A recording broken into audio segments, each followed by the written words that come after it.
Time is almost 8 o'clock.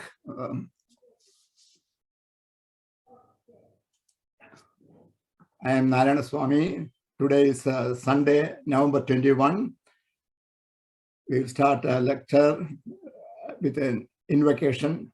Om Shri Gurubhyo Namaha Harihi Om Ganana Tva Ganapatigam Havamahe Kavim Kavinam Upamasravastamam Yeshtarajam Brahmanam Brahmanaspadana Srunvan Nodibisi Dasadanam Om Shri Mahaganapataye Namaha Prano Devi Saraswati Vaje Eber Vajini Evadi Dhinama Vitriyavatu Om Shri Mahasaraswati Namaha Triambagam Yajamahe Sugandhim Pushti Vardhanam Urvarukamiva Bandhanan Mrityor Mukshi Amamrita Ad Triambagamutinjay Devadaye Namo Namaha Idam Vishnur Vijakrame Tredanidade Padam Samodamasya Pagam Surem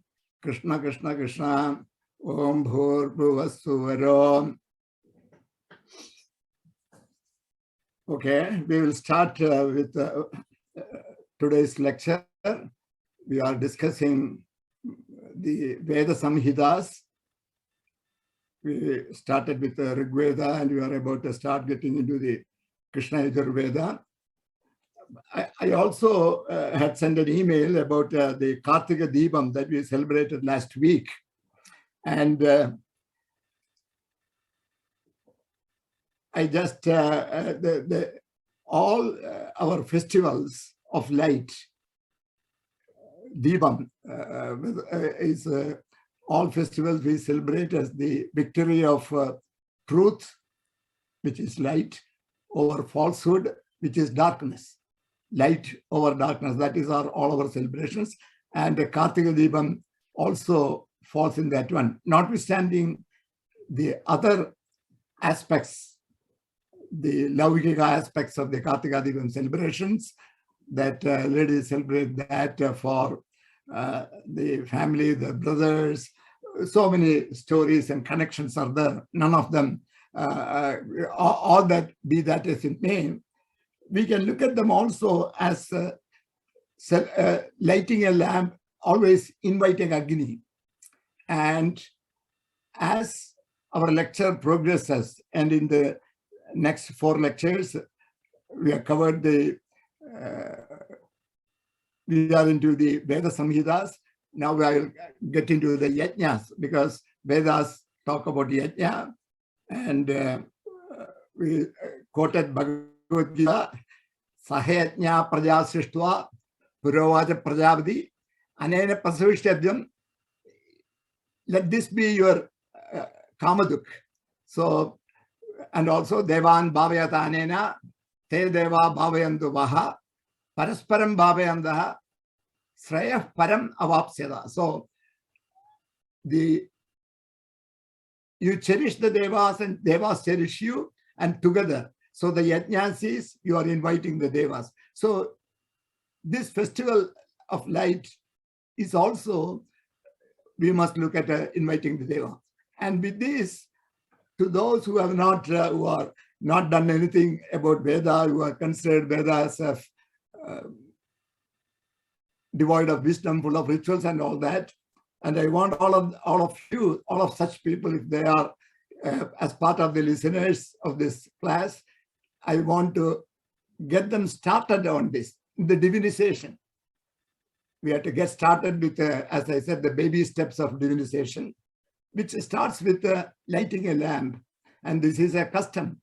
And we do this as soon as you get up in all our homes, of course, back home. As I was, as a child, I still remember the first thing that we do at the house is light the lamp. You have a puja room or a meditation room where there's a lamp. After you get up and brush your teeth, and first you light the lamp, and then you proceed to do the next steps and all that. So in the same manner, so I want all of all attendees to pay attention to all those practices. They're all part of divinization. And many of you may have heard Panchanga. So what is the significance of Kartika? I said the star of Kartika Nakshatra is Deva Agni. And every star has in Nakshatra Suktam, there are mantras for every nakshatra. And the one for Kritika starts with Agnirna Padu Kritika. Oh Agni, Kritika, Agni, please Padu, protect us. So that is the first line of the mantra for Kartika. So we must all try to have an awareness of our Panchangam. Panchangam, of course, it is translated in English as almanac or calendar, but I want to use the word Panchangam. Panchangam means each day has 5 angas, 5 aspects that all of us must be aware of. First thing we must be aware of is what day is today. And of course, today is, we say Sunday, but I want you to use our Sanskrit words that we use at home, Bhanuvar. Immediately you can connect that this day is special for sun. So doing sun salutation, many of them can be done. So I'm taking, in each of these classes, I'll spend 5 or 10 minutes of the general divinization. And in the general divinization, all of us must be in tune with all of the basic things that our parents, grandparents used to regularly be aware of, but maybe we have all dismissed all of them as part of superstitious ways and all that we're doing, and they are not. None of them is superstition. I'll tell you, like for example, when the Romans were considering that year is consisting of 10 months, our rishis and the sages knew long time ago that no, it consists of 12 months, and they even named each month by the star on which the full moon day happens. So the Kartika Deepan that we do is the star Kartika on a full moon day. So because the Deva is Agni, Agni falls on that full moon day. That is why the celebration each month. So we cannot simply dismiss this day. So the lunar calendar, we must know about the calendar, the Panchangam. First one is the day. So today is Bhanuvar. So Bhanuvar, Somavar, Mangalavar, Buddhavar or Saumyavar, Guruvar, Bhriguvar, and Stiram, Stira or Shane, Shaneshwara. So we call him Shaneshwara because Saturn, Shanehi means slowly. Shanehi charati iti Shaneshwara. So he called the Shani, Saturn is called the Shani. The word Shani may connote that we are considering as we have to be careful with Shani. In that sense, Shani is used, but the word has come from Shanehi charati. All other planets move at faster rates, like for example, Mercury, Venus, and all that, 45 days, and or even Mars, all of them rotating at that. Bhrigu, this Guru Jupiter yearly, and Saturn 2.5 years to make a circle to rotate around Sun. So each of these, the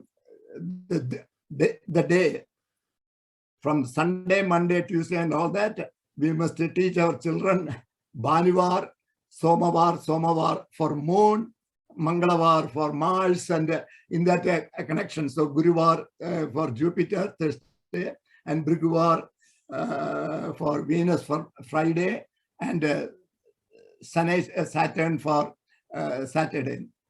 Now, the first is the day, then next is Nakshatra, and the third is Sthiti.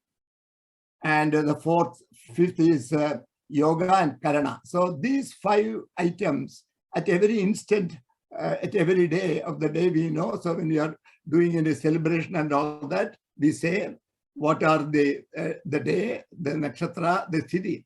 And the nakshatra and tithi, whether, of course, we have the lunar-based calendar, and the lunis, solar and lunar together is our Indian calendar.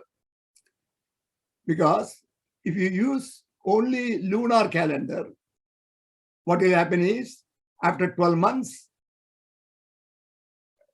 as you know, the star and the nakshatra and the tithi comes due to the rotation of the moon around the earth, around the earth. So moon takes 27.3 days from a very distant, assuming earth is not rotating, but of course earth is also rotating on its own axis and around the sun.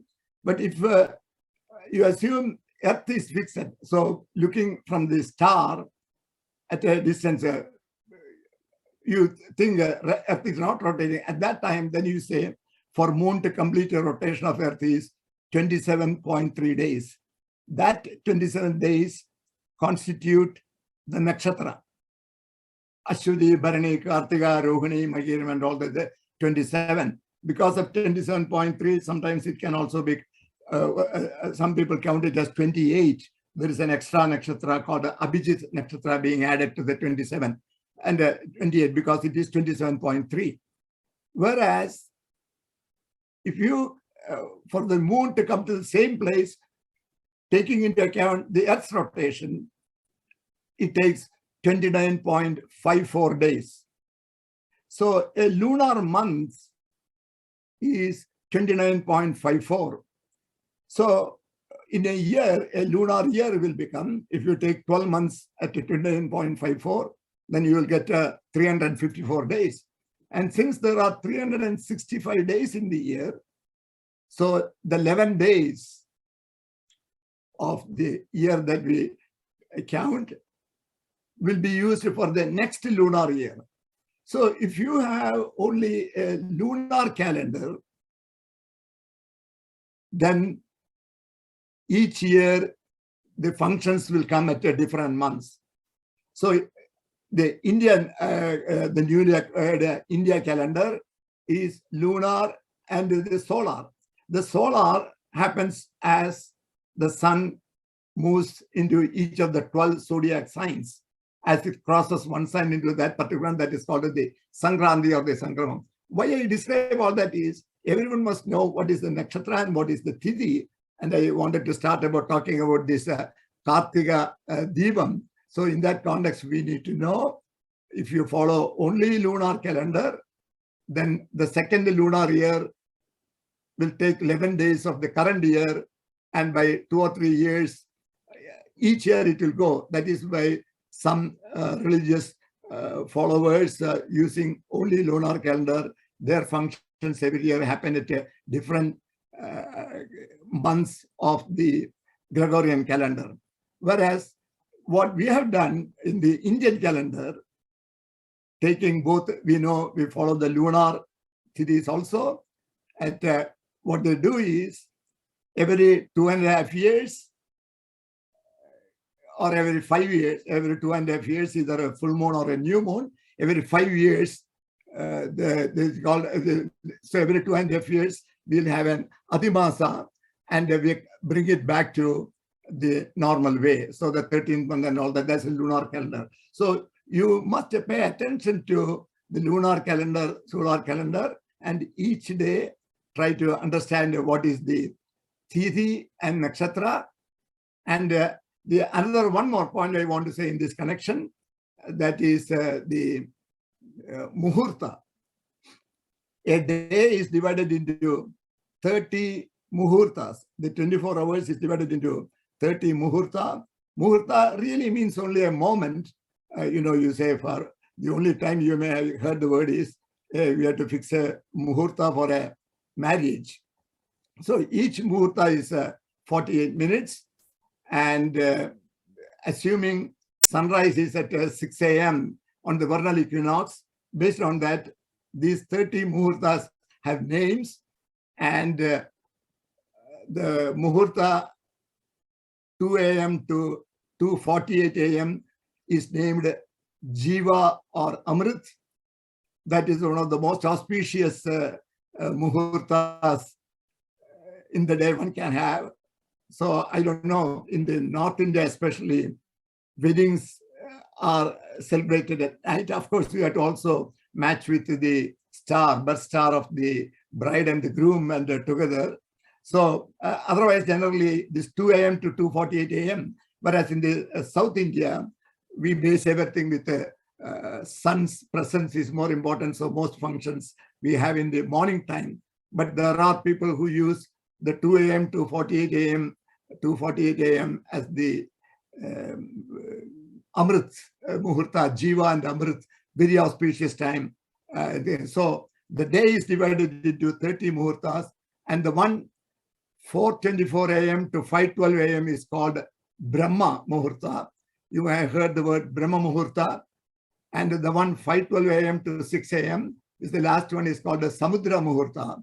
That also is, both of them are auspicious. So combining the Brahma Muhurta and the Samudra Muhurta together, 4:24 a.m. to 6 a.m., the two Muhurtas together, people sometimes call it as the Brahma Muhurtam. Brahma Muhurtam is considered to be a very, very auspicious time for meditation, anything that you want to remember. So that is why I say many our elders 4:30, and many temples open at 3:30, 4:30, even before Brahma Muhurtam and all that. So I wanted to bring all these things as part of the Kartika Deepam, the star Kritika that falls on the full moon day. So that month is called Kritika. The next lunar month will be, the full moon will be on the Mrigashirsha, and it is called the Margari month, and all that. So all months are named by the star that happens to be on the full moon day, and both the Tithi, full moon and new moon, the Tithi and the Nakshatra is based on the rotation of the moon around the earth. So these are not superstitious. So those who have not paid attention to all these things, please start looking at the Panchang every day. So you will know what are the important days in that one. So these are all part of the initiation. Starting the day with lighting a lamp in your puja room or a meditation room, and spending 2 minutes of doing a dhyana on your Ishta Devata, or whatever we can. There are so many ways. We'll discuss all this as part of the divinization. So as part of the Kartika Deepam, I wanted to say all this in the previous lecture. So I started with this now. Now let's move on where we left off. We saw the Rig Veda.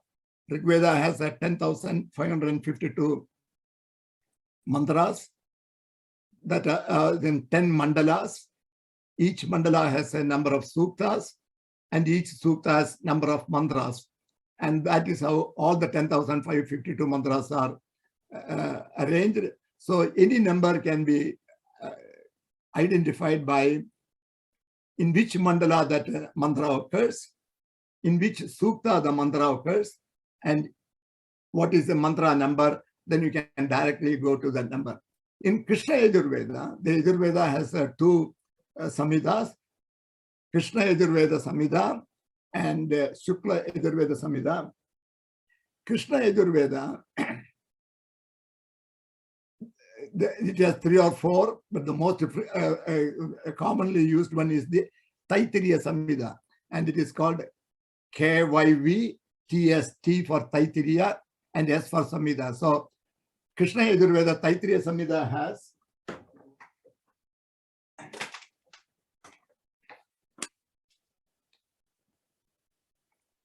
7 khandas.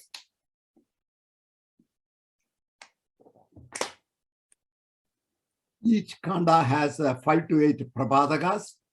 Each prabhadagas has a number of anuvagas. and each Anuvaga has a number of mantras. So that is 4 designation.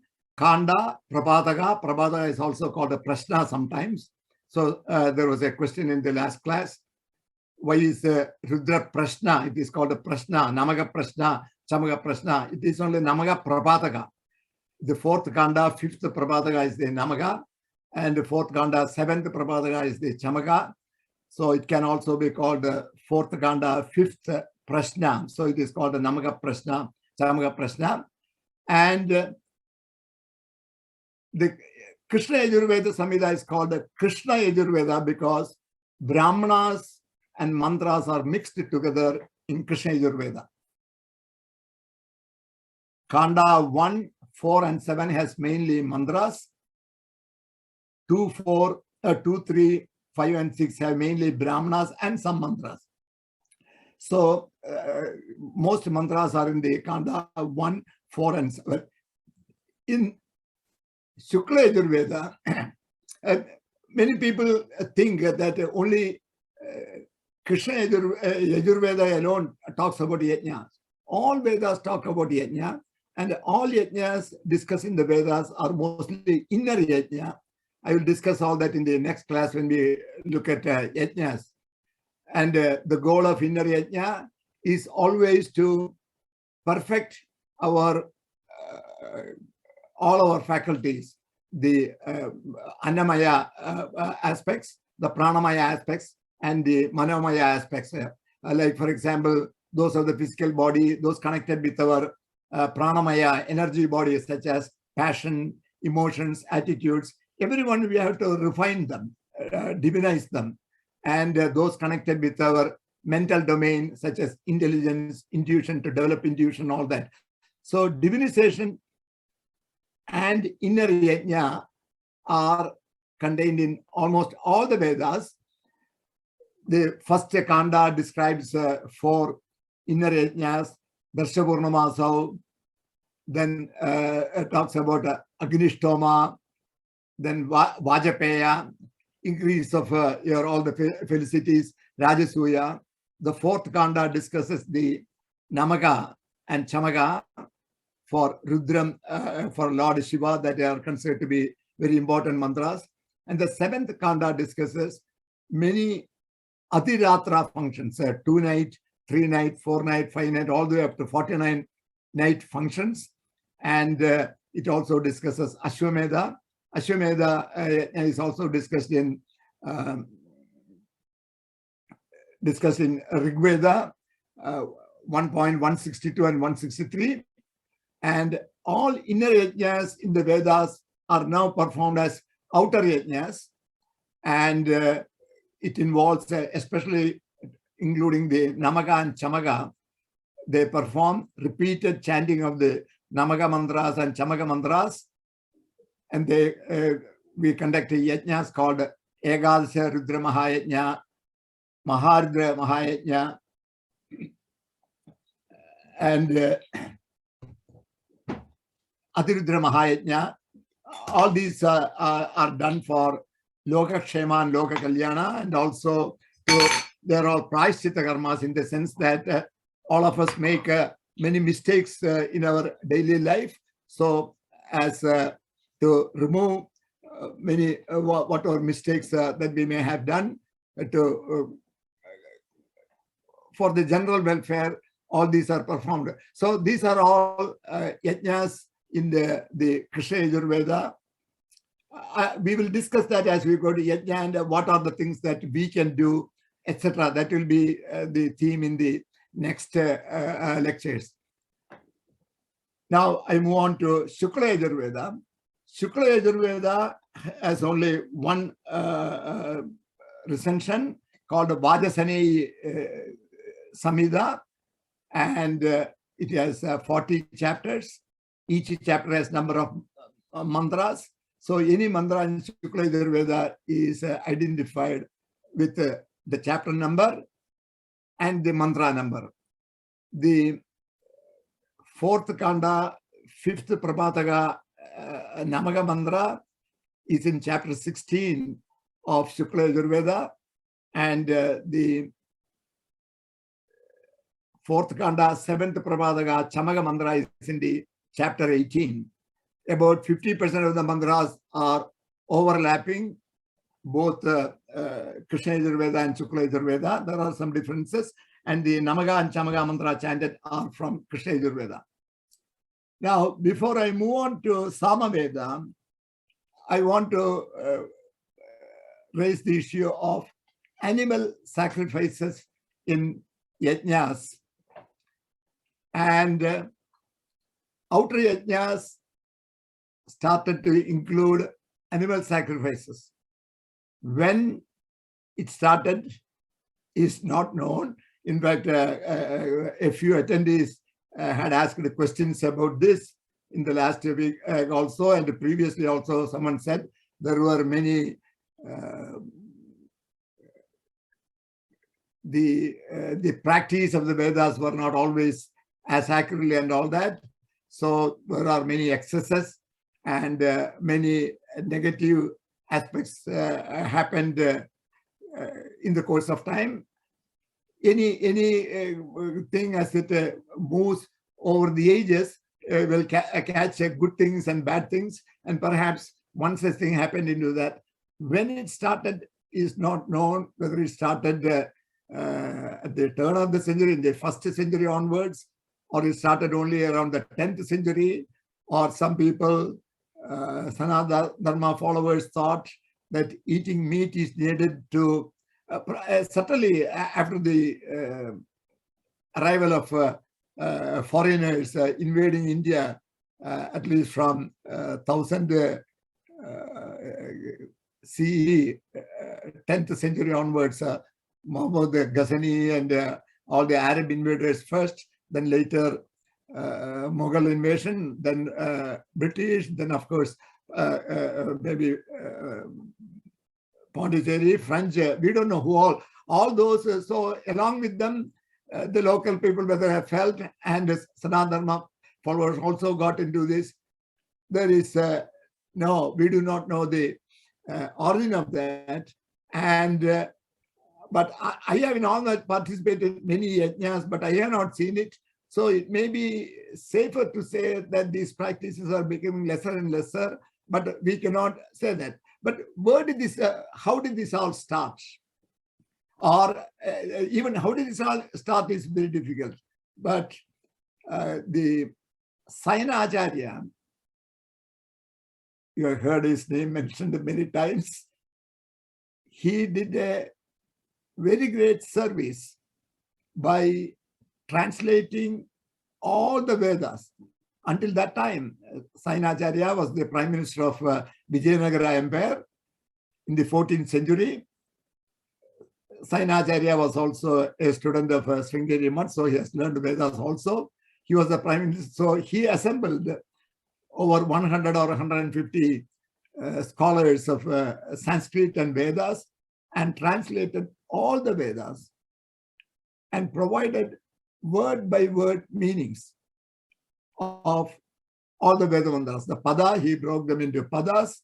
If there is compound words, he separated them into the individual padas and provided the meaning and translation. Of course, we already know. I have already explained that he used the direct meanings or external meanings.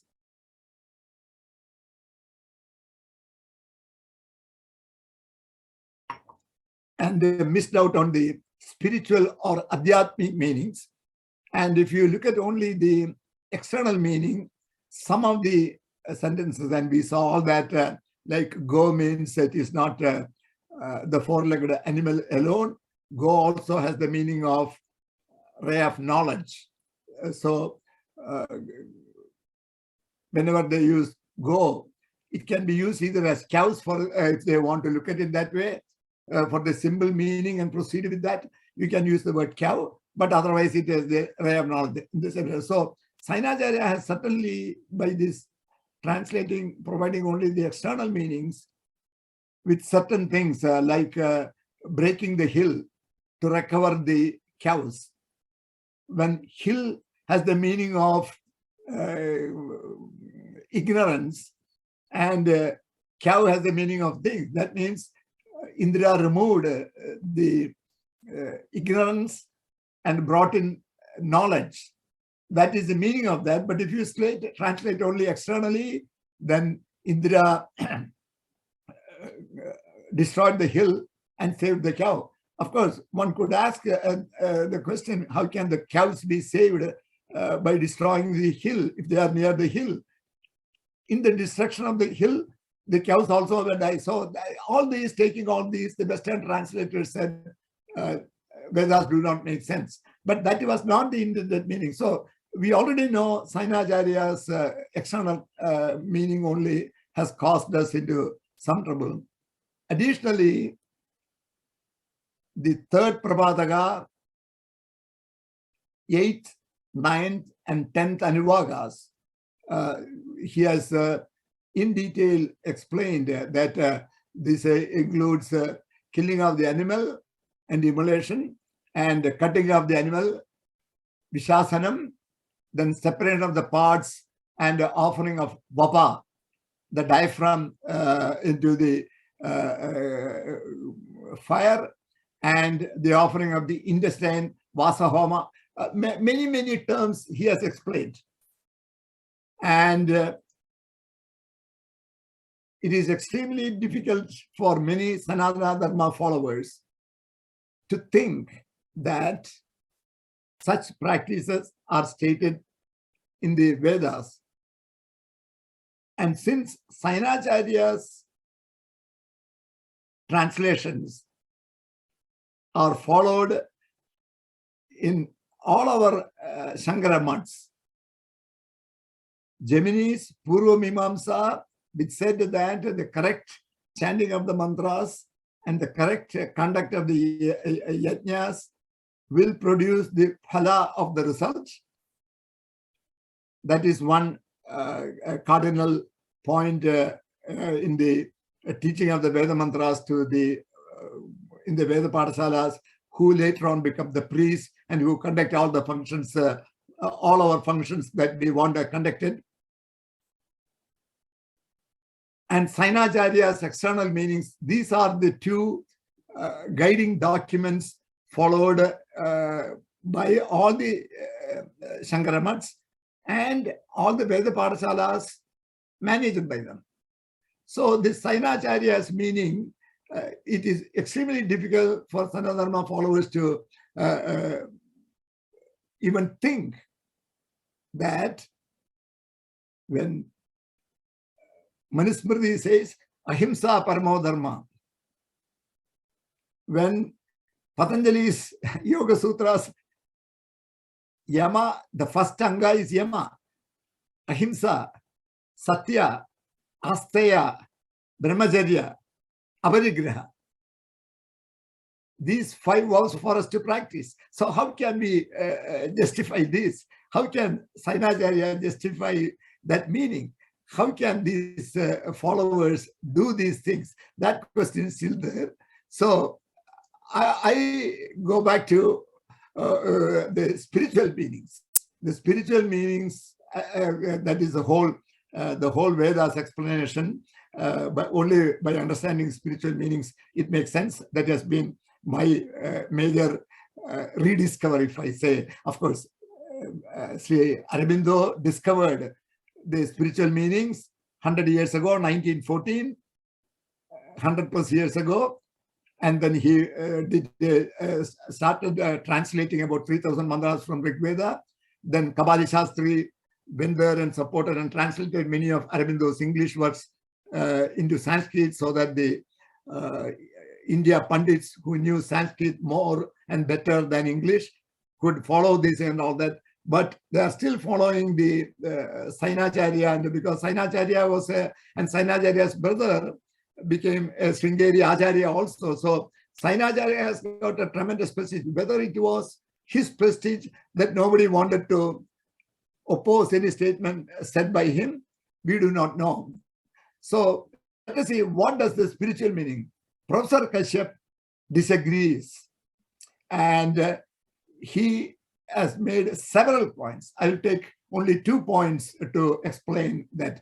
The first point, he says that no such meanings as attributed by Saina can be attributed to the Khanda 1, Prapataka 3, Anivaga 8, 9, 10. These are the three Anivagas. There are about 12, 14 mantras each. There are a total of 40, 50 mantras that Sainacharya has explained as analogous to it. And in fact, even the previous mantras, he has given meanings in a line to concur with the meanings that he has assigned to Khanda 1, Prabhataka 3, Anivaga 8, 9, 10 meanings. But what Professor Kashyap says, all those meanings, even with that leaning meaning in that one, bringing the Pashu or animal to be immolated and all that, all of them do not make much sense. And we have to agree because all the Vedas discuss only inner yajna. Vedas do not talk about outer yajna at all. In fact, I will come back to in the next class to justify this some more. So it is all inner yajna in Vedas. There are no outer yajna. The outer yajna came towards the end of the Rishi period because Rishis found that their disciples are not joining them because to practice inner yajna, it takes a lot of skills, lot of discipline, total dedication. You see, as long as we are only interested in listening to the theoretical part of Upanishads, it is all fine. But Upanishad says, masters say that no, that is only one aspect. Understanding the argumentation and the theory and try to understand the Brahman, Atman, Prana, all those concepts is one.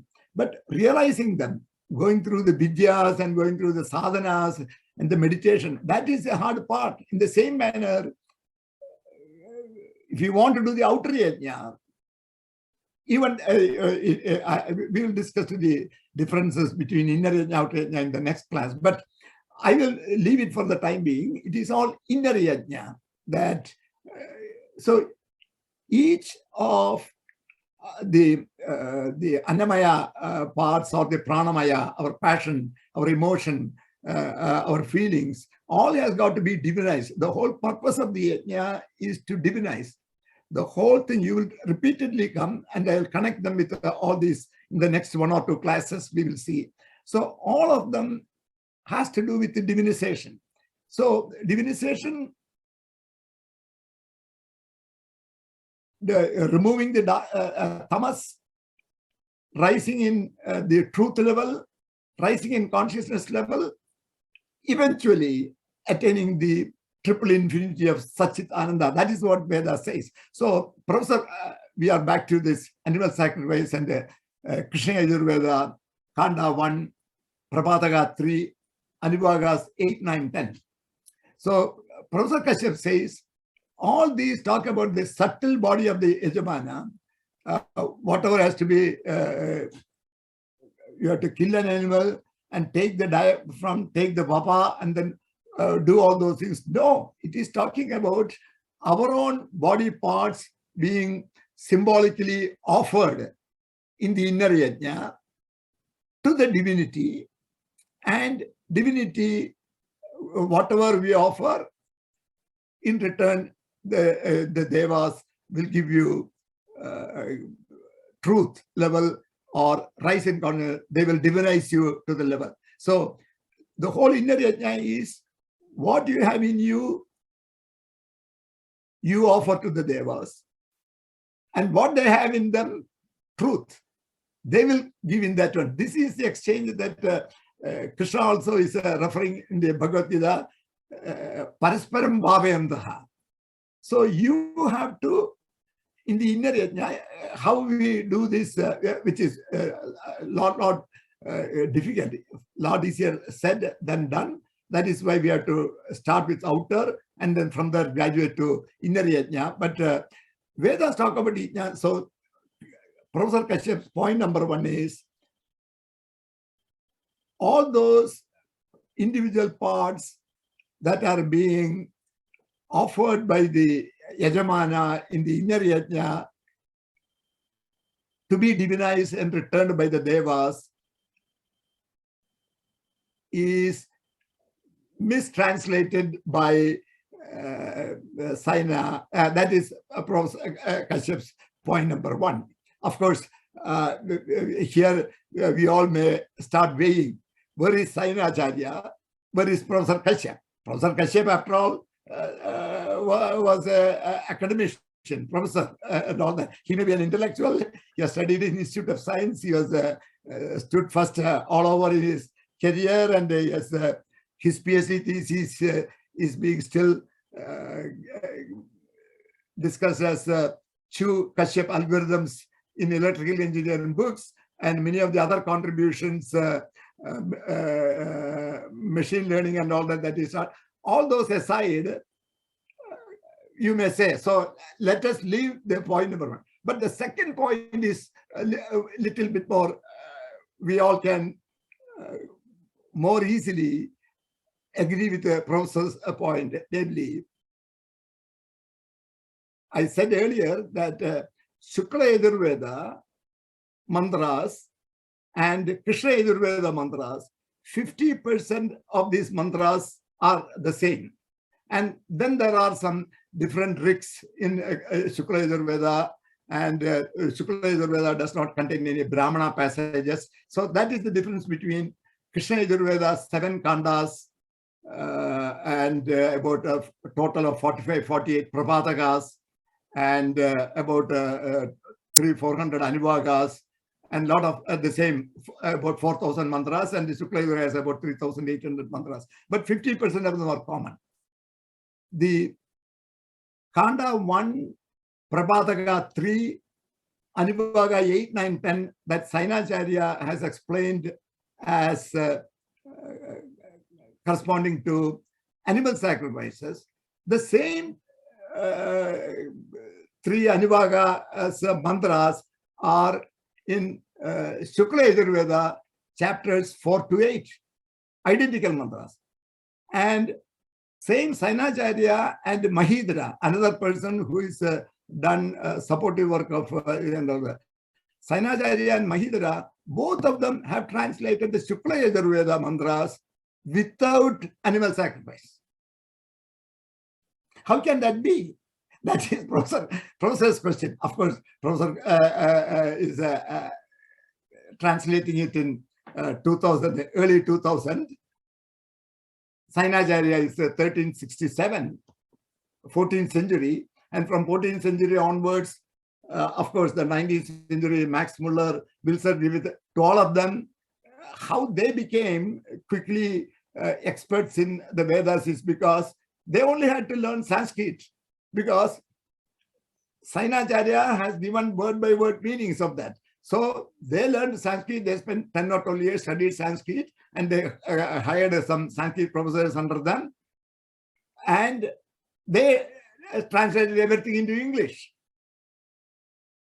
Absent Sainacharya's work, I don't think Max Muller or Wilson or Griffith would have been able to understand anything from Veda. But well, be that as it may, we are back to this discussion on animal sacrifice. So this is second point of thing. And at that point, definitely, even if you don't know Sanskrit, and even if you don't know for ourselves to read Sainacharya Sanskrit and Professor Kashyap's English translation, and even a Sanskrit scholar, they may be confused which one to accept and all that. But the two things we have to say, all Vedas talk only about inner yajna, no outer yajna at all. So I will tell you more how it became the outer yajna as we move forward. So then this raises the question. So there is a lot of things have happened and we have no way to know. So whatever it is, he makes still further detailed meaning-related points to justify that animal sacrifices are not mentioned. To me, Professor is my teacher, and I have independently studied that also. And of course, I agree with Professor Kashyap. Of course, he's my teacher. I have learned many things from him. My own analysis, we have no other answer. How can the same mantras in Krishna Yajurveda is explained as immolating the animal and taking that parts and putting it in the yaga, as opposed to same mantras in Shukla Yajurveda not given any animal thing. So we are not able to understand, and we'll have to leave it at that. And none of us are going to make any headway to go anywhere near any of the Shankara Mats or any of the priests who have studied from the Veda Pathshala. All of them are Purva and Sainacharya followers. We will have zero chance to make any headway with them. So we stay with at this number one. And one more point in the interest of full disclosure, I want to say, Sri Aurobindo translated only 3,000 Rigveda mantras with spiritual meanings. He set down a lot of guidelines how to translate the Veda mantras, what all things we have to do, and this. And Kabali Shastri added translated Aurobindo's English translations into Sanskrit and all that. Nonetheless, Kabali Shastri translated only 1,442 mantras or so. So Sri Aurobindo and Kabali Shastri had not even translated all the Rigveda mantras. They never translated any Yajurveda mantras. Samaveda mantras, 95% are from Rigveda. So those what were translated from Rigveda, that is in Samaveda, you can say they have translated that also. They never translate Atharva Veda. So all these by spiritual meanings, translation that we have is only from Professor Kashyap. In other words, to state that Krishna Yajurveda does not support, even though Sainacharya says it supports animal sacrifice, the spiritual meanings provided by Kashyap, Aurobindo and Kabali Shastri we cannot include in this one because they never translated Yajurveda or Atharva Veda. So the remaining mantras of the Rigveda, Krishna Yajurveda, Shukla Yajurveda, and Atharva Veda is completely translated by Professor Kashyap's only person. So we are only relying on Professor Kashyap's explanations, and my whatever little I know and I have understood, that is the only support we have. We don't have the support of Aurobindo or anything. So we will leave it at this, and then we move on to the next one, Samaveda. I want to finish the Veda Samhitas, and I want to go to Yajna, and I want to bring our discussions more into the last 3 classes will be completely on the divinization and the Yajnas, between the inner Yajnas in the Vedas, and how we have come to what the Yajnas that we do, what all we must do and what all we can do, how to get moving in that. That is the direction in which the remaining lectures will go. So now let's look at how Samaveda. Samaveda has 2 types of books. One is called Samaveda Yoni Mantra. The other one is called Samaveda Gana Mantra, Samagana. Edat Samagayan Naste. Taittiriya Upanishad says that, ha, vuha, and all that. So that is the Samagayan. Sama has got to be chanted in a Saman form. It is a song-like form. But the mantras that are to be taken and to be chanted in the Sama Gana form are the Rigvedic mantras. They are called Sama Veda mantras. Say, for example, Agna Ayahi Vitaye, Drinano Havyadade, Nihota Sati Barhishi. This is a Rigveda mantra, which is in Sama Veda. And this Samaveda mantra, when chanted by the Saman form, how it is chanted, I will show you in a minute. But first, let me tell you, Samaveda, just like when you go to the Samhitas, like Rigveda Samhitas, there are 10 mandalas, so many suktas, 1028 suktas, and 10,552 mantras. Krishna Yajurveda, 7 kandas, prapatakas, anibhagas, and mantras. Shukla Yajurveda, chapters, 40 chapters, and mantras. Samaveda, when it comes to Samaveda Samhita, there is a Samaveda Yoni Samhita and Samagana Samhita. Gana Samhita will be the way Saman form. But we will discuss only the Samaveda Yoni Samhita. That is the only Samhita readily available. The Samagana Samhita is available with only people who have already, who are the Samavedans only. So this Samaveda Yoni Samhita, Yoni means source. The source Samhita has 1,875 mantras, and they are numbered 1 through 1,875. And the Samaveda Yoni Samhita itself is in 2 parts. One is called Purva Archika. The second one is called Uttara Archika. One is the former, other one. And the Purva Archika has 1 to 650 mantras. And the Uttara Archika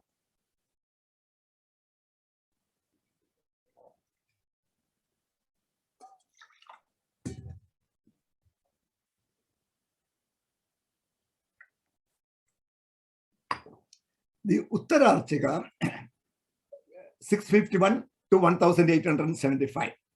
And many of them, almost 95% of them are from Rigveda mantras. So the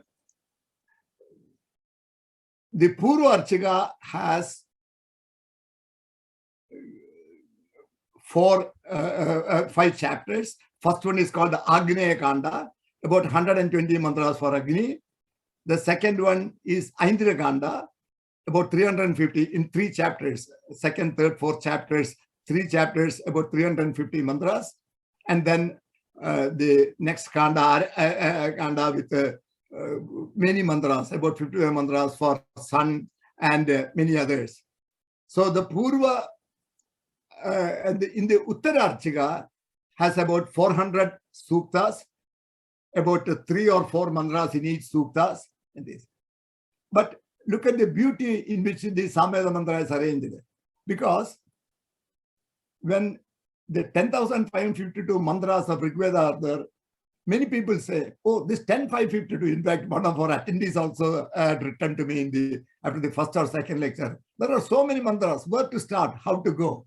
So I would rather like to chant 3 or 4 mantras for 3 or 4 devas. For example, let us say I want to invite Agni, Indra, Soma, Surya, Saraswati. I want to invite these 5 people. And then after, when they come for some time, then I'll go. So can you give me 3 or 4 mantras each? Go to Samaveda, Uttara Archika. There are 400 suktas, 3 or 4 mantras for devas. You go among these 400, you pick what you want. Some others have asked, hey, I want to work with only Agni Deva. Can you give me about 100 mantras? I don't know how to select the 100 from this 10,552. Or Indra, I want to do only 100. Okay, go to Purva Archika of Samaveda. In the first Kanda, Agni Kanda, 119 mantras. Take that, that is your, so you don't have to select. Samaveda, Purva Archika, Agneya Kanda has already selected 119 mantras for Agni. If you only want 3 or 4 mantras and all that, go to Uttara Archika. There are 400 suktas. There may be about 10 or 20 places, 3 or 4 mantras each. You select whatever you want in that one. So Purva Archika and Uttara Archika, at least the organization is done very well. Now I move on to, let's move to Atharva Veda. Atharva Veda, many people think that is not part of before I go, I want to show you the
this is the mantra that in the Samaveda Yoni mantra, Agna Ayahi Vitaye Gnano Havyadadaye Nihoda Satsi Barhishi. This is the Yoni mantra. That Yoni mantra is chanted. To chant that Yoni mantra took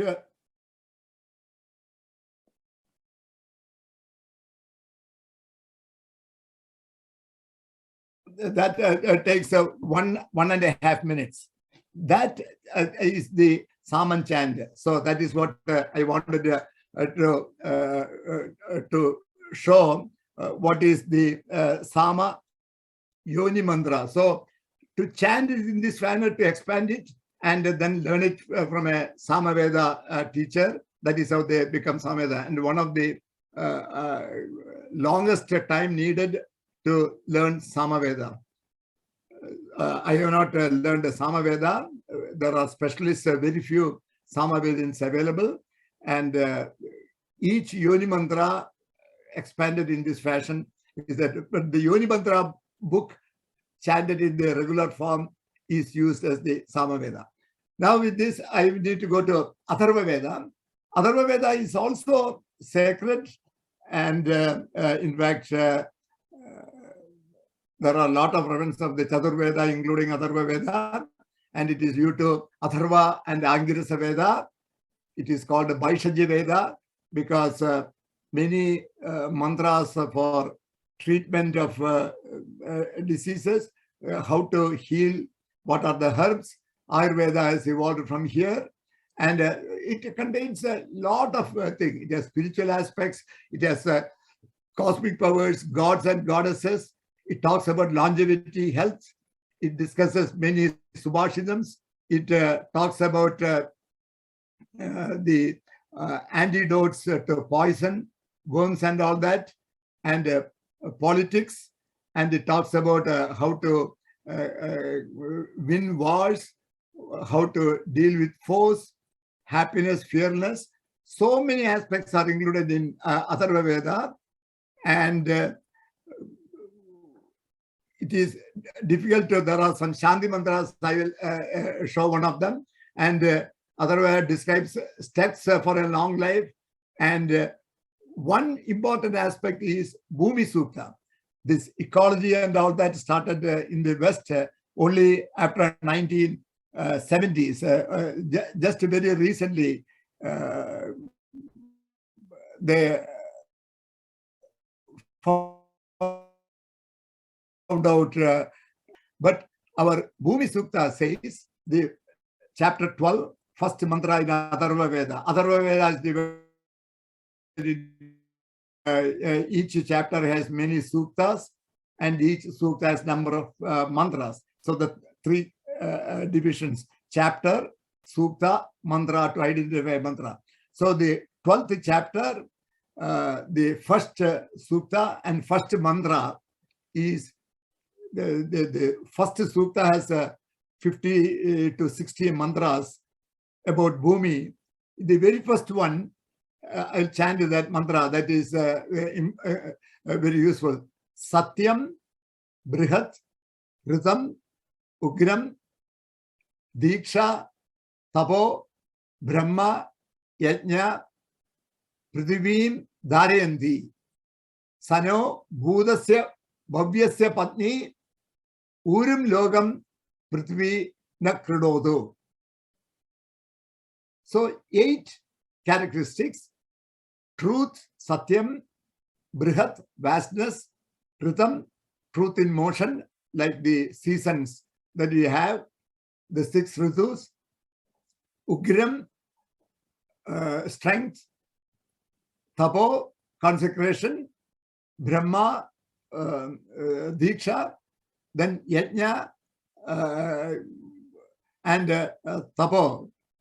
These things, Prithvim, Dharayanti, these 8 characteristics support the earth. Sano Bhudasya Bhavyasya Patni, she is the queen of the past, and she is going to be the queen of the present. Uru Logam Prithvi Nakrunodu, please give us a wide space for us to live. So, earth can be a happy abode for all persons only if all persons follow these characteristics. And what was the first characteristics? Satyam. Satyam, Tapa, Yajna, Diksha, Brahma. So these 8 characteristics support the earth. So not only the Vedas suggest that we must follow the truthful ways and this, but even to live in this earth. That is what Atharva Veda says. Even for us to lead a life of Satyam and Tapasraddha, that is where it repeatedly comes. Satyam Tapasraddhayam Juhomi. In many mantras, Veda talks about it.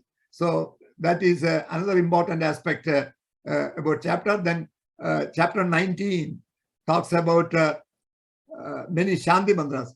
Shanno Mitrasham Varnaha, Sham Vishnu, Sham Prajapati, Shanno Indro Brihaspati, Shanno Bhavatvaryama. This is chapter 19, Sukta 9,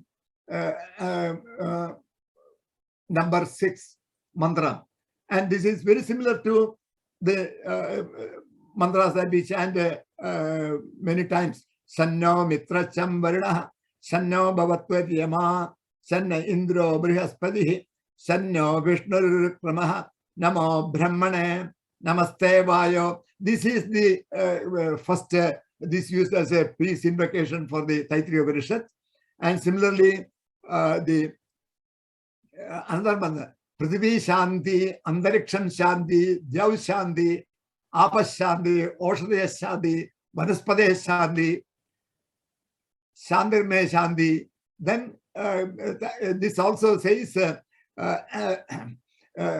Ghoram, Yada Kruram, Yada Pavam, Tas Shantam, Tas Shivam, Sarvameva Shantam. Even those things that are cruel, that are things, let it appear as Shanti to me. Because unless we have peace, we will not be able to conduct our activities. As Bhagavan, Lord Krishna says, Ashantasya Kutashugam. One who does not have Shanti, how can he get happiness? That is Lord Krishna's statement in the Bhagavad Gita. Ashantasya, Ashantyasya, one who does not have Shanti, Kutasugam. How is he going to have happiness? How is that person going to, he or she? So, the repeatedly Om Shanti Shanti, our Veda mantra say is, let there be peace, let there be peace. Even things that may appear and all that, let it come to me as a peaceful thing. Let peace be there. The Prithvi Shanti, Antariksham Shanti, Dyav Shanti, Dishes Shanti, Oshadaya Shanti, Manaspadaya Shanti. Everything may be appear as Shanti. So all these mantras, Atharva mantra is also talks about total peace and similar to other. Before I close, I also want to talk about black magic in Atharva Veda. People have, one set of people are dismiss Atharva Veda as not even a Veda. Some with reluctance, if you say, no, it is Chatur Veda, Atharva Veda is part of it, then they come with the question, oh, it is all, I heard it is all black magic. We have been told that it is all black magic. Okay, so we need to again go back to understand, how did this all happen? And what does the person who has translated, my professor who has translated all the other Veda mantras with a spiritual meaning, what does he think? So I will add those observations here. Again, I have to go back to Sainacharya, because Sainacharya is the person. Until Sainacharya, Veda appeared as a black box to many. Of course, our rishis understood all that, the inner yajna, outer yajna, and they explained everything to the people. But rishis did not write any book. So we came, and after the rishi period, Vedavyasa classified this into different Vedas, and the scholars and intellectuals started to understand. Then Brahmanas came, Aranyakas came, Upanishads came. So we all are trying to put together what are all in the Vedas and all that. And until Sainacharya, so for a long time, for 5,000, 6,000 years, there was no meaning at all. 14th century, only 700 years ago. We are in the 21st century now. So 7 centuries ago, only the Sainacharya translated everything. And Sainacharya mentions a few mantras from Atharva Veda being used in a book called Black Magic. Whosoever wrote that book on black magic used some mantras from Atharva Veda. So says Sainacharya. That's all what the Western authors needed. Western translators of the 19th century, Whitney Bloomfield, both in USA, and Griffith in UK, focused entirely on these ideas.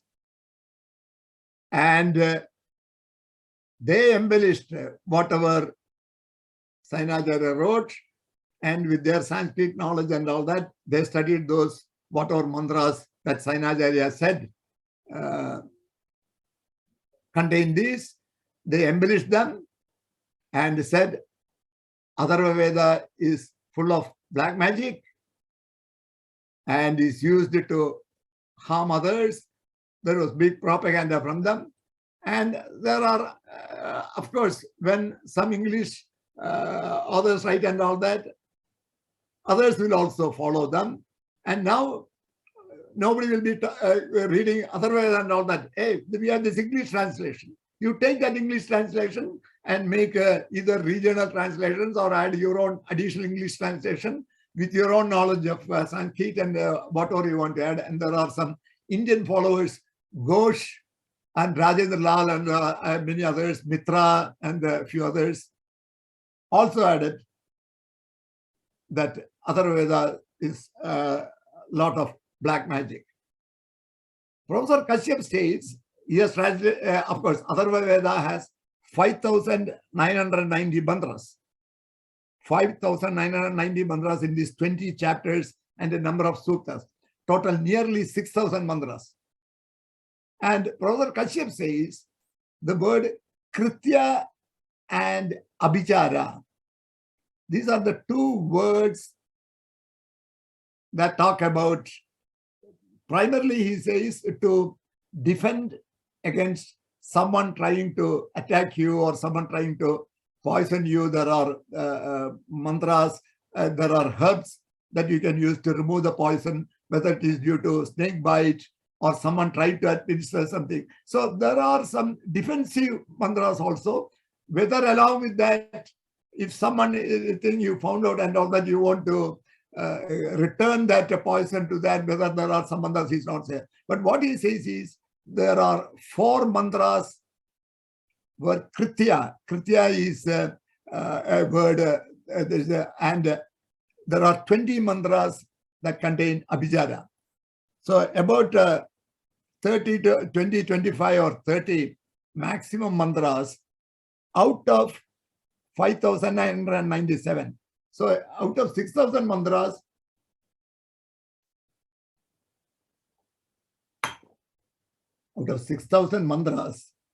about 30 or 40 or 50, primarily to defensive methods of others can do harm to you by either sending you poison or sending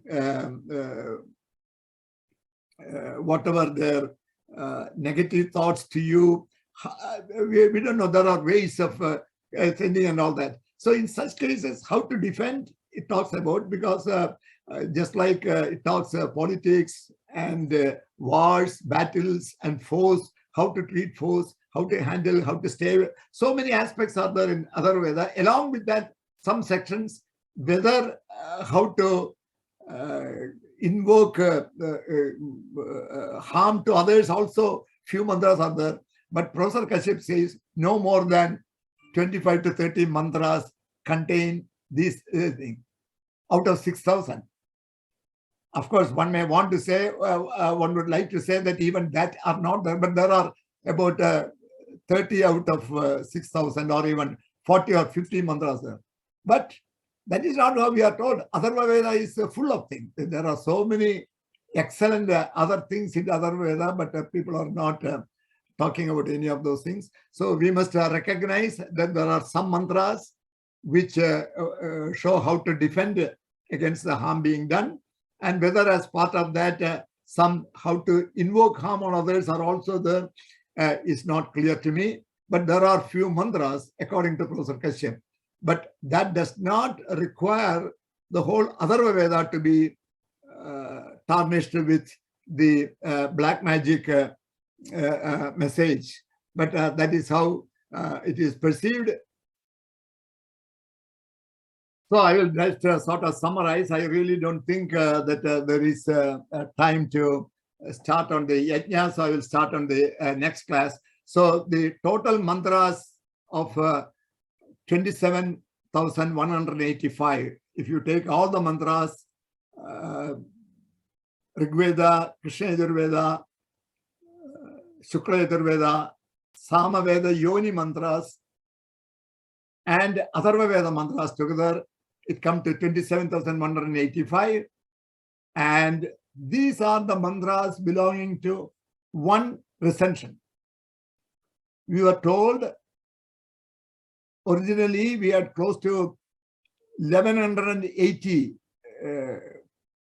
recensions. Many of them are lost. We now have only 12 or 13 recensions, or maybe 15. Similar recensions, like for example, Taittiriya, Krishna Yajurveda as Taittiriya recension is being followed. Similarly, there is a Maitradina, Kadaka, and Kabisthala, 3 or 4 recensions in Krishna Yajurveda. Rigveda has 2 or 3 recensions. Samaveda has Kautuba, Rananiya, and Jaimini. At least. So there are altogether 13 or 14 recensions are only available from around 1,180 recensions we had. So this 27,000 mantras is one recension of Rigveda, Krishna Yajurveda, Shukla Yajurveda, Samaveda, Yoni mantra, and Atharva Veda together is this much. And we have only another 10 more, 12 or 13 total recensions are available. So it is our duty to responsibility to at least preserve this, to at least understand what is in this, so that we hand it over to the next generation with all these things. So Sainacharya's Vedartha Prakasha in the 14th century, until that time, nobody knew the meanings. Maybe the rishis and the teachers knew, they taught it to their disciples and their disciples knew and all that, but it was not publicly available. In 1316, but even now we cannot, unless you are a Sanskrit scholar, you cannot read Sainacharyas and say what exactly prompted him to. He has provided detailed thing. If you are interested, you can go and look at his, but it is all in Sanskrit. The meanings are also in Sanskrit. In 14th century, now he gave external and direct meanings only for the mantras. Then he included the animal killing. He included that some of the mantras are quoted in the black magic books, and the 19th and 20th century Western translators, Max Muller, Wilson, Griffith, Whitney, Bloomfield, and their Indian followers who did the rest of the harm, saying that Vedas have no wisdom, no meaning, it's all rituals, it contains animal killing, it contains black magic. You know it. So all of that I had. The spiritual meanings are trying to remove many of these misconceptions. That has been my main purpose in sharing this information. But at the same time, I have got to give it to you as it is, as I know it, how these negative meanings came. External meanings does not show the wisdom. Like Indra destroyed the hill to save the cows. People will start wondering, how can you save the cows standing under the hill by destroying the hill? But that is not the spiritual meaning. So lack of spiritual meaning contributed some cause. The animal killing added to other additional negativity. The black magic, even though that's only about 20 or 30 mantras out of 6,000, that gave a permanent stigma of for the meaning. And all those things, when people don't know, don't read, then the third, fourth, fifth, and all that, it may be embellished in different ways. And Sri Aurobindo, from 1914 onwards, the modern Rishi, the Yogin, the great Yogin, enormous visionary, he was the one who was able to explain all this in a spiritual way. So at least we can now see those who want to say no. And I also talk about in the next one, the Soma Jews in the outer yajna versus the delight. Soma is delight, handing over our own delight, transferring to the devas, the inner yajna. So with inner yajna in the Vedas, it is very difficult to even think of animal killing. With ahimsa as the paramo dharma, all our acharyas saying, even one of our attendees raised a question that he went and saw Sringeri Acharya, and Sringeri Acharya advised him only two things. One, ahimsa, don't harm anyone. Then if you have time, help somebody else if you can. That comes only afterwards. Do not harm anyone. So ahimsa is such a great importance. But all this, so all these with now that we have the complete spiritual and psychological meaning-based translation based on the guidelines set up by Sri Aurobindo, Professor Kashyap's works, and many smaller books that Professor Kashyap has written. We have those who want to study all these and understand for themselves all that are available. Now, in the next 3 classes, I will start using the divinization. I started divinization, start lighting a lamp, set up a puja room or a space, room or a corner in your room as a space where you do the meditation, and light a lamp, start invite Agni, start looking at the Panchang for the good days and what all things we can do on this. All these things, each class will take a small steps, and hopefully in the next 3 classes, you will have a complete idea of the yajnas, what all yajnas are prescribed, what we can do, and in the next 2 or 3 classes. And we will also see some Agni mantras towards the end. That is the session for the next 3. So with this, I close today's lecture, and I request Naga for the questions. Yeah, hello, Mama. Good morning. Okay. So we have like 3 or 4 questions. Yes. The first one is from Nandakishore Kidkikar. Yes. Veda says harm no one. Then why is some yajnas, animal sacrifice were included? When was it stopped or reduced? This negative aspect of yajna spoils true meaning of yajna and its benefits. Please elaborate. Yes, we have spent some time in this one. As I said, when it started is not clear. As some other attendee also has said, there were the decadence started when Veda and you had to. Many people did not know the Vedas, and you have to go through those who knew the Vedas. So they had the total power, and then excesses started, and other religions came, and there was confusion about Veda. All those started. So we have no way of knowing when it started. But as I said, that the Sainacharya's meanings are still there in his book. So whether it is completely stopped, I cannot say, but I have not seen any. It seems to be lesser and lesser in the current times. I have not seen any yajna where such killing are there, but that is not proof that some remote corner, some yaga is still going on. But Veda does not, Veda is only inner yajna. So Veda does not talk about to do any of that. And not only it is not a do's and don'ts document. The amount of emphasis on truth, the amount of emphasis on not harming anyone. So I don't know, but there is Sainacharya's this thing. But Professor Kashyap says that is not the meaning of those mantras. So already there are different questions also. We will have to leave it at that one, and hope that this practice will be completely eliminated only when our acharyas are able to. But Sainacharya's prestige is so high, whether anyone will lift any finger against Sainacharya's translation is not known. So it may still there, but the practical utility may lessen and lessen as not people willing to do that. That is the only hope that I can express at this time. Next one, Naga.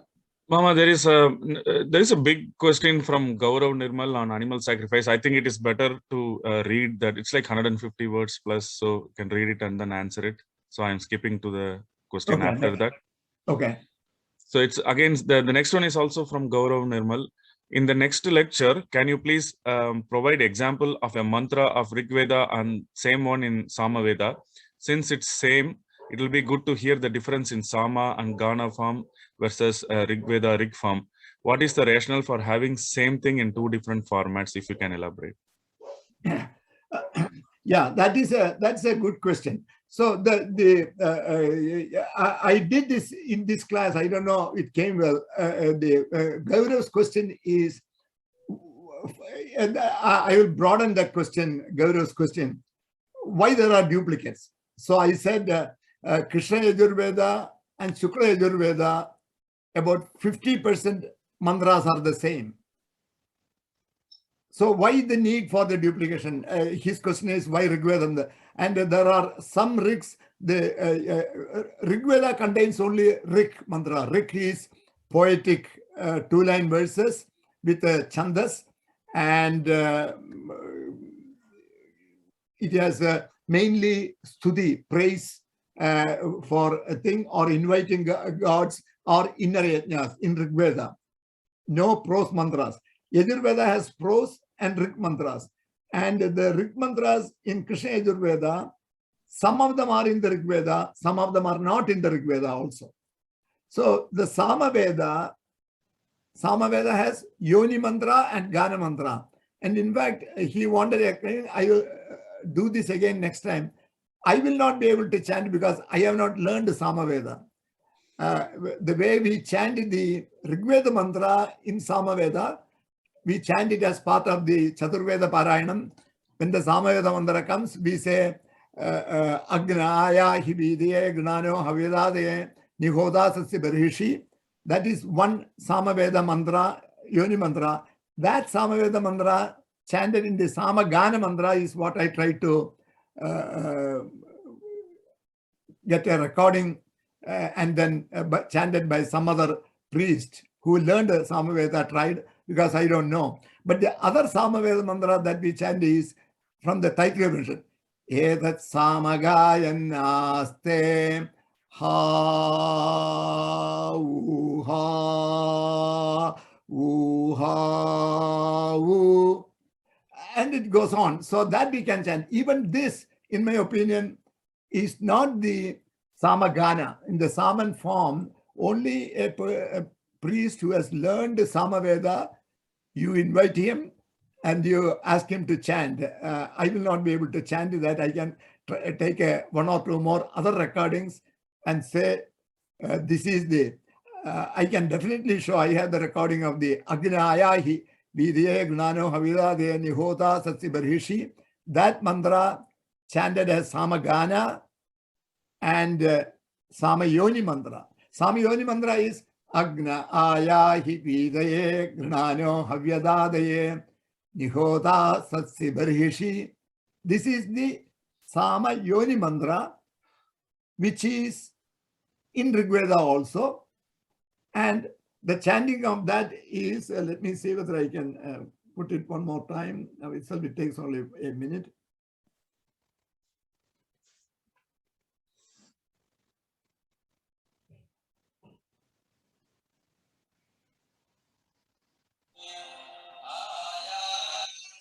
Ayahi, Agna Ayahi, he's using the Ayahi.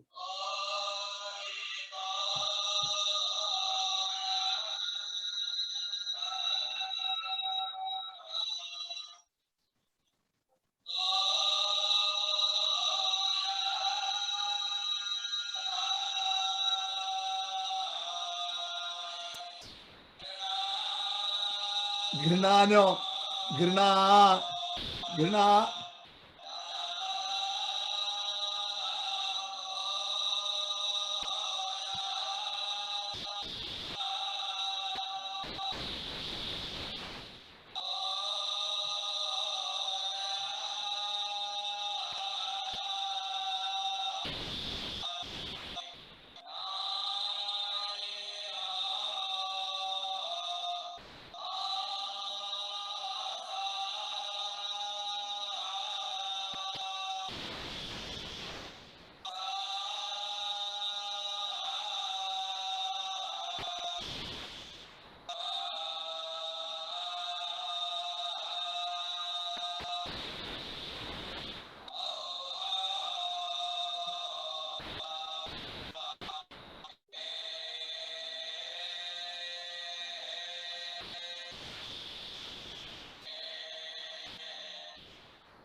Yes.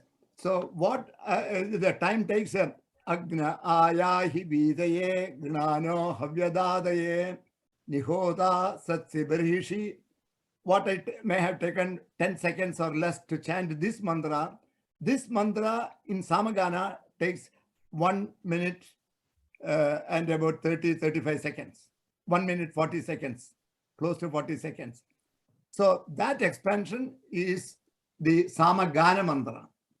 And how to expand and all that, there are rules, but that is not available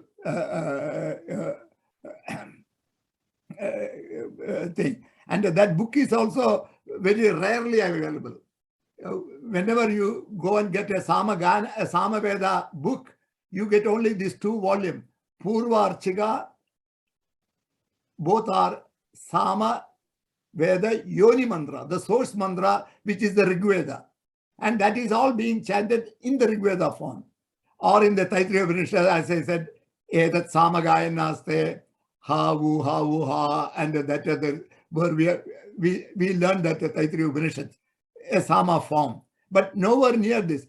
What I took less than 10 seconds to chant, that takes 1 minute 40, almost 15 times expanded. A Yoni Mantra gets expanded, taking that example about 15 times.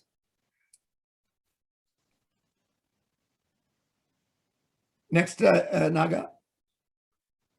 So, Mama, the next question is also a long question from Gaurav. I will read the first part of the question. So, is there a calendar mentioned in Veda Samhitas? What was the calendar system prior to Vikramaditya calendar? Vedas do not mention any calendar at all. Vedas does not say all these. Again, you see the calendar all came much later. Even before that, when people used to know, they all first of all our functions are based on the lunar calendar. Why? It is easy to look at the moon. Everyone can look at. You don't need to be a genius to look at the moon and say, hey, today is full moon day. You may not exactly know whether on the 14th day Chaturdashi is full moon or 15th, but you may be able to, after some time, you can say by various ways, full moon day. So when full moon day, then it starts the waning time. You can then waxing and waning. So people are easily able to, you cannot look at the sun and when is it crossing that particular time. So the Sangras in the solar-based calendar is not possible. Like, for example, some of the functions in the Muslim religion, like Ramzan or Muharram, why it falls different time? Because they follow the lunar calendar. In each year, the 12 months of lunar, as I said, 29.54 days for 1 month, lunar month, into 12. 354 or 355. So 10 days of a year get shortened. 10 and a half days is short. So the next lunar year will start 10 and a half days early and another 10 and a half second year. So after 2 lunar years, you are 21 days behind. In the third, it becomes close to a month. But in the Indian calendar, we found a way that we create an Adhimasa. The third month, the third year, it will be an Adhimasa. So we have 13 months in one lunar year to bring it closer to the, so every 3 years, it will fall in line. So we have a lunar solar lunar calendar or lunisolar calendar, whatever you can combine both lunar and solar. That is our Indian calendar set up in 1957. So till that time, only lunar calendar. So no Panchangam. So all this came much, much later. So nothing is in the Vedas. Vedas is all, Rigveda is completely praise, stuti, and thanks for this thing, or request for guidance, or they was telling how to divinize and all that. That's all in all the rigs. And Yajus have some, but all of them are inner yajnas, and that will be our topic in the next class. And I will also see some of the Rigveda mantras also in the next class more in detail.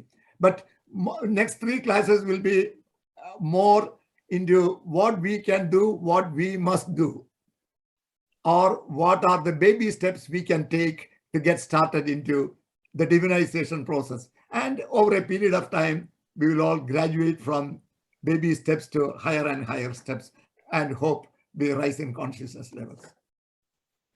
Mama, we are out of time. We have more questions. We are out of time. Okay, so I will close this with today's closing prayers. Om Asato Ma Sadgamaya Tamaso Ma Jyotirgamaya Mrityor Ma Amrudangamaya Om Shanti Shanti Shanti Sarve Bhavantu Sukhinah Sarve Santu Niramaya Sarve Bhadrani Pashyantu Ma Kaschit Dukhabhag Bhaved. Om Shanti Shanti Shanti.